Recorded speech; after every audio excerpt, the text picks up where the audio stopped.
Hi. So welcome to day 5 of this 20-day read-through of Exodus. We're going to be reading Exodus 9 through 10 today. And I've entitled this one, Plagues Persist, because as we begun the plagues in our last reading, so this reading is absolutely chocker full of more plagues and more problems for Egypt. I'm going to read it from the NIV version. Hope you enjoy it. Exodus 9. Then the Lord said to Moses, "Go to Pharaoh and say to him, 'This is what the Lord, the God of the Hebrews, says. Let my people go, so that they may worship me. If you refuse to let them go and continue to hold them back, the hand of the Lord will bring a terrible plague upon your livestock in the field, on your horses, donkeys and camels, on your cattle, your sheep and goats. But the Lord will make a distinction between the livestock of Israel and of Egypt, so that no animal belonging to the Israelites will die.' The Lord set a time and said, 'Tomorrow the Lord will do this in this land.' And the next day the Lord did it. All the livestock of the Egyptians died, but not one animal of the Israelites died. Pharaoh investigated and found that not even one of the animals of the Israelites had died. Yet his heart was unyielding, and he would not let the people go. Then the Lord said to Moses and Aaron, 'Take handfuls of soot from a furnace and have Moses toss it into the air in the presence of Pharaoh.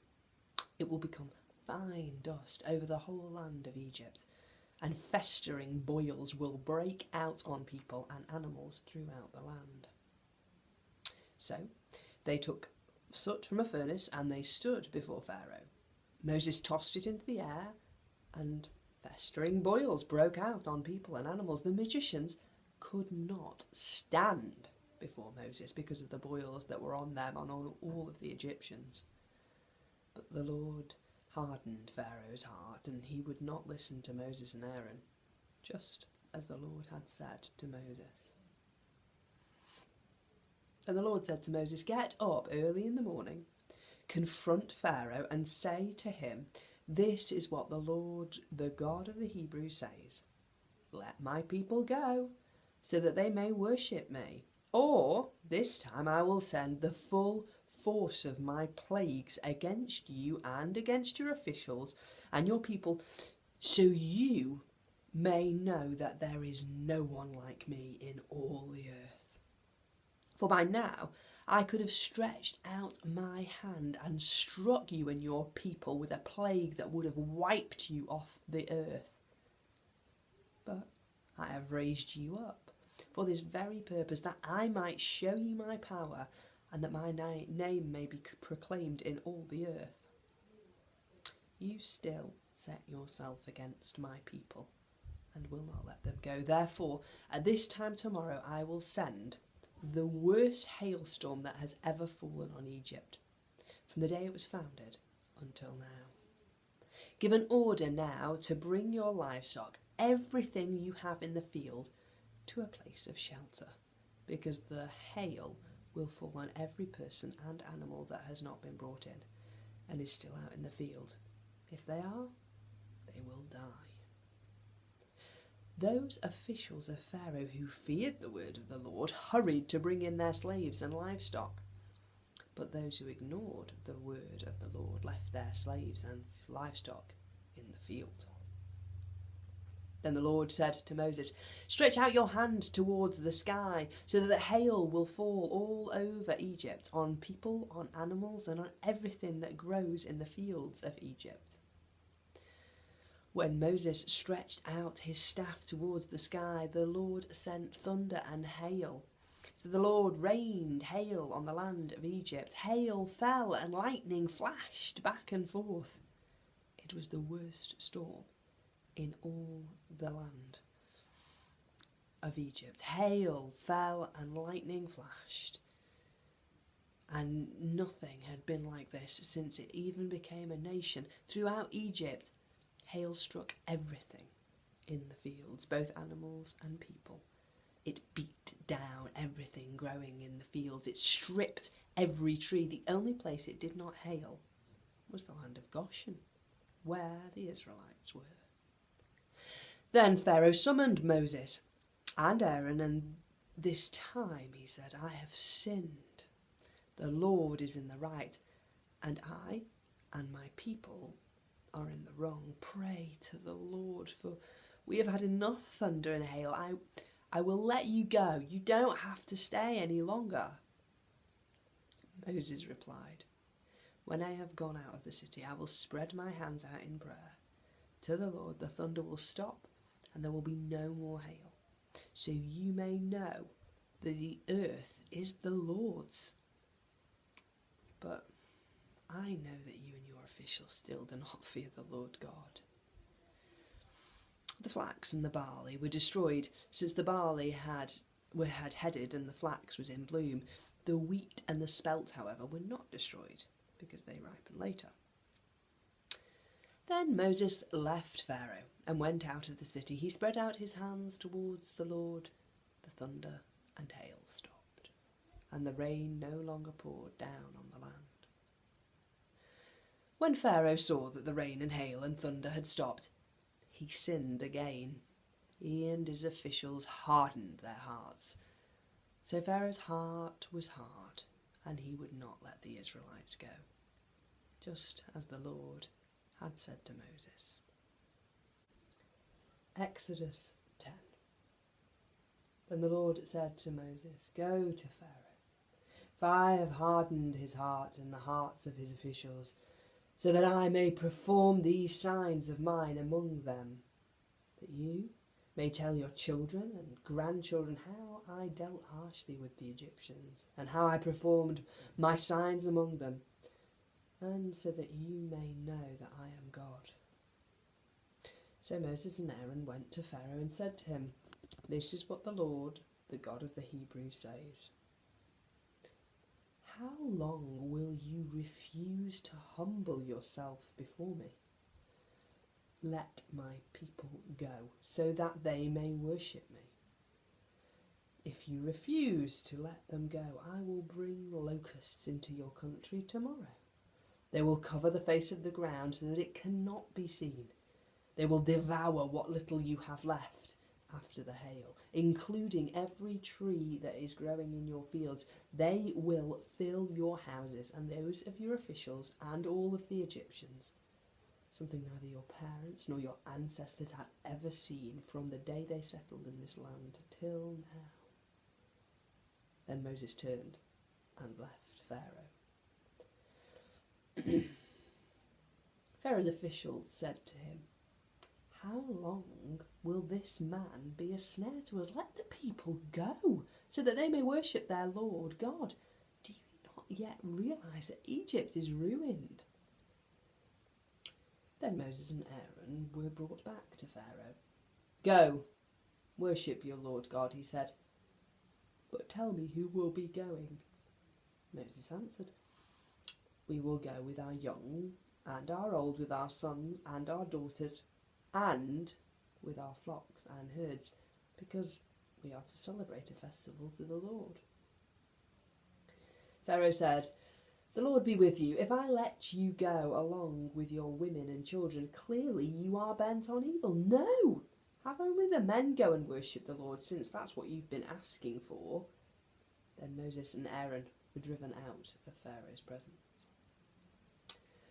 And the Lord said to Moses, stretch your hand over Egypt so that locusts may swarm over the land, devour everything growing in the fields, everything left by the hail. So Moses stretched out his staff over Egypt, and the Lord made an east wind blow across the land all that day and all that night. By morning the wind had brought the locusts. They invaded all of Egypt and settled down in every area of the country in great numbers. Never before had there been such a plague of locusts, nor ever will be again. They covered all the ground until it was black. They devoured all that was left after the hail, everything growing in the fields and all the fruit on the trees. Nothing green remained on tree or plant in all the land of Egypt. Pharaoh quickly summoned Moses and Aaron and said, I have sinned against the Lord your God and against you. Now forgive me my sin once more, and pray to the Lord your God to take this deadly plague away from me. Moses then left Pharaoh and prayed to the Lord. And the Lord changed the wind to a very strong west wind, which caught up the locust and carried them into the Red Sea. Not a locust was left anywhere in Egypt, but the Lord hardened Pharaoh's heart, and he would not let the Israelites go. Then the Lord said to Moses, stretch your hand towards the sky so that the darkness spreads over Egypt, darkness that can be felt.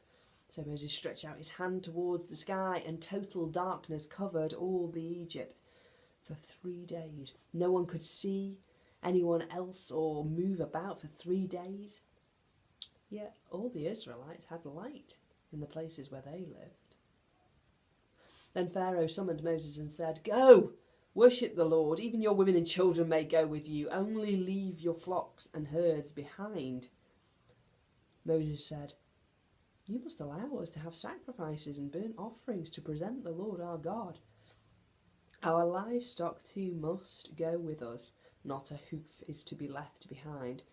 We have to use some of them in worshipping the Lord our God, and until we get there we do not know what we are to use to worship the Lord. But the Lord God hardened Pharaoh's heart, and he was still not willing to let them go. Pharaoh said to Moses, get out of my sight. Make sure you do not appear before me again. The day you see my face, you will die. Just as you say, Moses replied. I will never appear before you again. So, all these plagues happen upon Egypt. So many plagues that they really cannot possibly think that this is just a bad year. I mean, it's everything is decimated. And the Israelites, apart from the first couple of, I mean, it's verse 3, 4 maybe, plagues, the rest, they are not felt by the Israelites. The Israelites are kind of safe in their little zone. How Pharaoh doesn't just realise that actually if he doesn't let them go, he'll be ruined and Egypt will be ruined. And that's, I suppose, where it comes into play, that repeated phrase that God hardened Pharaoh's heart. We might find that difficult to understand. Why would God harden Pharaoh's heart? What is that about? What do you mean you hardened his heart? Does that mean he didn't have a choice? That he actually couldn't let the people go because you wouldn't let him? I find it difficult, that idea that God would make sure that somebody sinned against himself. If not one that sits comfortably with me. But that might still be the case. I might be wrong. Some part of me thinks it's more about how God really needs to show how powerful he is. Because Egypt, it's a whole superpower. They're really strong and it's really attractive, and all the Israelites have probably actually been worshipping the same gods and participating in Egyptian culture.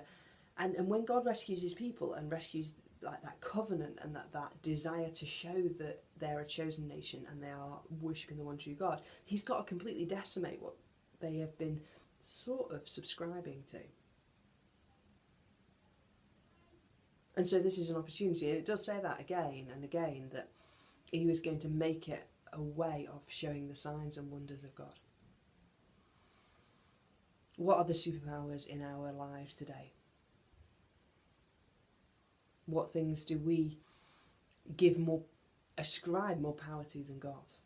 Because as part of this Exodus narrative, we're actually saying that God can overcome.